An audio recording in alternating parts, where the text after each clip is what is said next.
Monsieur Fouché, ministre de la Police, venu sur ordre de Monsieur le Premier Consul, demande à être reçu. Qui entre dans le petit salon?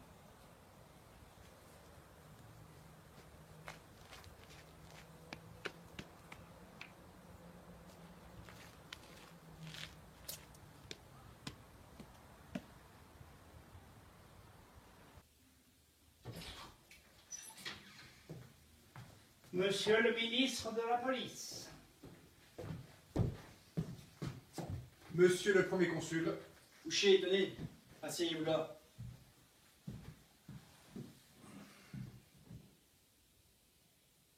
Je vous trouve bien silencieux, monsieur. Fouché, j'ordonne, ou je me tais.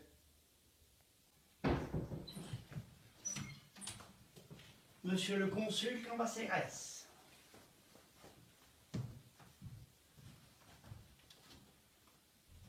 Monsieur le Premier Consul, vous affirmiez ma très vive et très sincère admiration. Et vous avez su faire respecter l'ordre et la discipline. Par un autre mot, monsieur, la France vous exprime sa profonde gratitude. Je suis très sensible à vos propos, mais allez, passons aux choses sérieuses. Les attentats se multiplient, et je veux trouver les coupables. Ne manque-t-il pas un nom? Ah ben, maintenant que vous le dites, il manque bien monsieur le ministre des Affaires étrangères. Je pense que nous allons l'entendre arriver d'ici peu.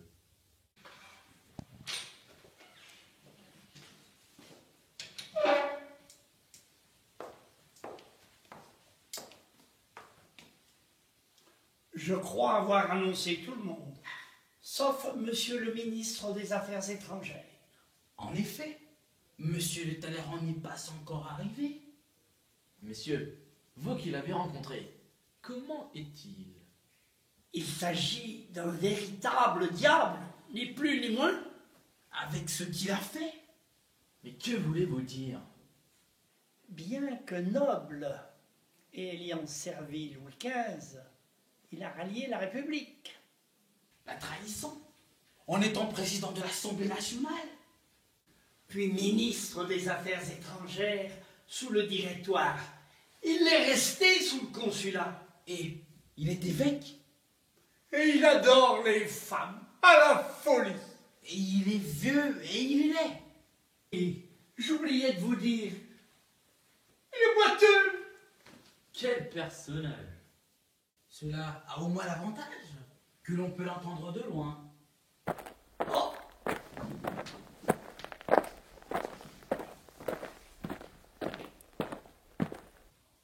Moreau, d'autres généraux sans doute, et les partis complotent. Ils savent que moi, vivant, aucune tentative ne peut réussir. Leur but, c'est moi! Moi seul!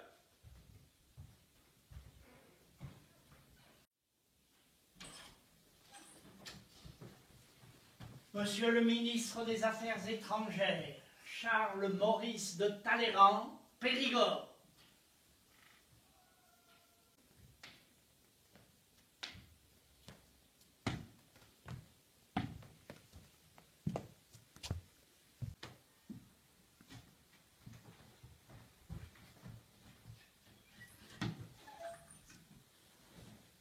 Continuez, messieurs, continuez.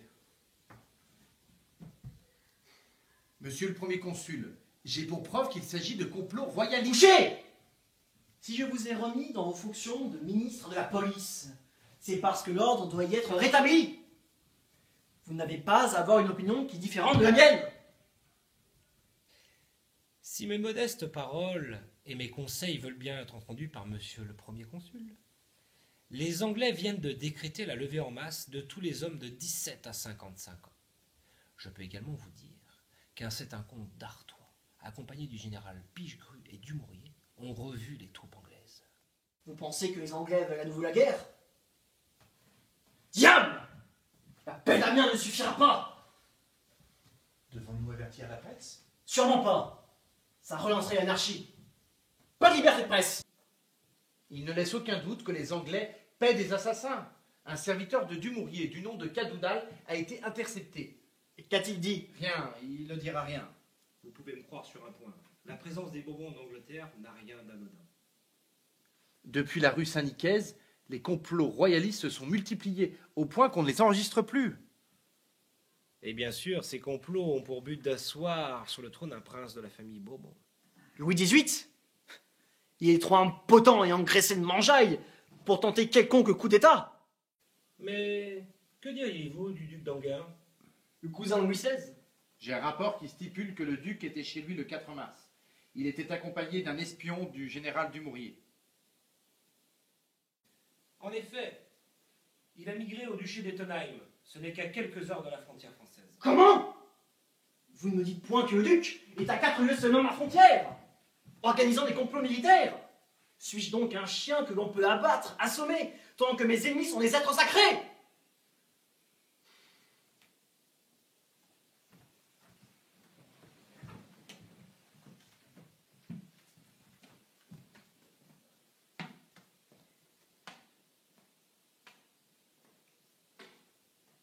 Talleyrand, êtes-vous sûr au sujet du duc d'Enghien?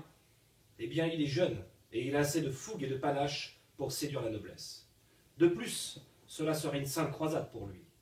Et le retour des Bourbons ne ferait qu'affaiblir les acquis de la Révolution. Mais à quoi pensez-vous, Talleyrand? Un enlèvement? Et que dire des relations diplomatiques? Comment y parvenir? Si je dois faire face à nouveau aux Anglais, je ne pourrai jamais repousser exactement sur le front ouest. Calmez-vous, citoyen premier consul. Ce duché reste accessible. Et je pense que votre grande armée reste votre meilleure force de dissuasion. Je vais aller prévenir Caulaincourt. Il est brave et assez habile pour aller chercher ce duc. Mais encore une fois, c'est vous, et vous seul, qui décidez.